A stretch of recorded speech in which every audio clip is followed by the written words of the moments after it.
law of Tsar Dušan the Mighty from 1349 is actually an addition to the Code of Laws of Rastko Nemanjić from 1219, who became first Serbian Church Patriarch Saint Sava.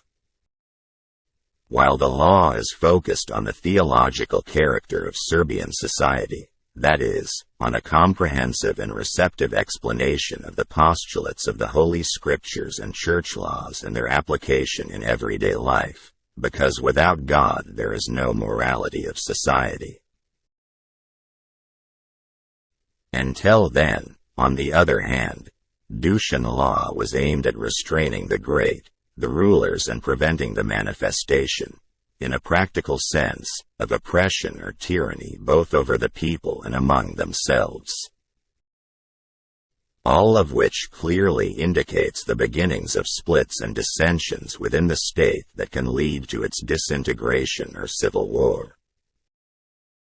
This law is more of a secular character because he himself is the lawmaker, and he was aware that money and power can distort a man's character or destroy him completely, whereby he becomes a scourge on society itself. In doing so, always keep in mind that the code severely punished insults and swearing, and considered them the beginnings of the decadence of Serbian society. He dealt with the issue of injustice, which is the most common cause of dissatisfaction, contempt, and the cause of turmoil in a society. In this case of a Serbian nation, the goal was to strengthen the peace, stability, and Christocentricity of the Serbian people. In the Middle Ages, in addition to state assemblies, according to Milana Mitrović, there was also the ruler's inner council, which was made up of a narrow circle of respectable and powerful nobles, prominent and trusted representatives of the nobility, who assisted the ruler in making decisions. The council was convened probably more often than the council, and before presenting certain issues to the council, the ruler discussed them in the inner circle of the council. Nobility tried to influence state affairs in this way and influenced the ruler's power to be more limited. This was, of course, due to the fact that the Serbian rulers were not able to present all the important issues to the parliaments, and that there was a need for the ruler to consult with his closest collaborators and experts in certain fields when making important decisions. That is why Dušan Code, in Articles 24 to 39, talks about the following instructions for organizing of the state.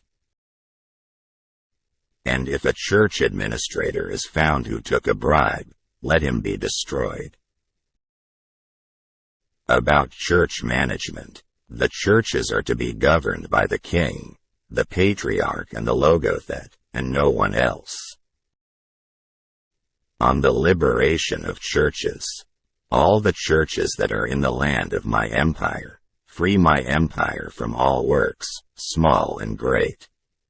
And the imperial churches should not be subordinated to the big churches.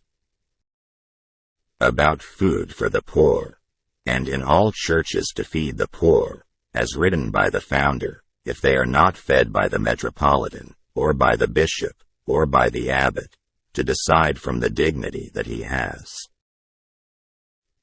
About monastic life, and monks not to live outside the monastery. About plucking a churchman, and from now on, no authority should uproot a monk or a man of the church, and whoever transgresses this during his life and after his death, may he not be blessed. If is who is guilty of whom, to force him through court and litigation, according to the law, if the league is torn without a court, or who hits him to pay sevenfold. About priests, and the hereditary priests to keep their inherited land and to be free, and the other priests, who have no inheritance, to be given 3 fields according to the law, and that the priest cap is free, if he takes more of that land, to work for the churches according to the law. About church people, people ecclesiastical, who hold church villages and church lands, and they exiled medevial ecclesiastic or vlachs, those who dispersed the people, to bind themselves, and to have their land and people taken, and to be held by the church, until they collect the people they dispersed.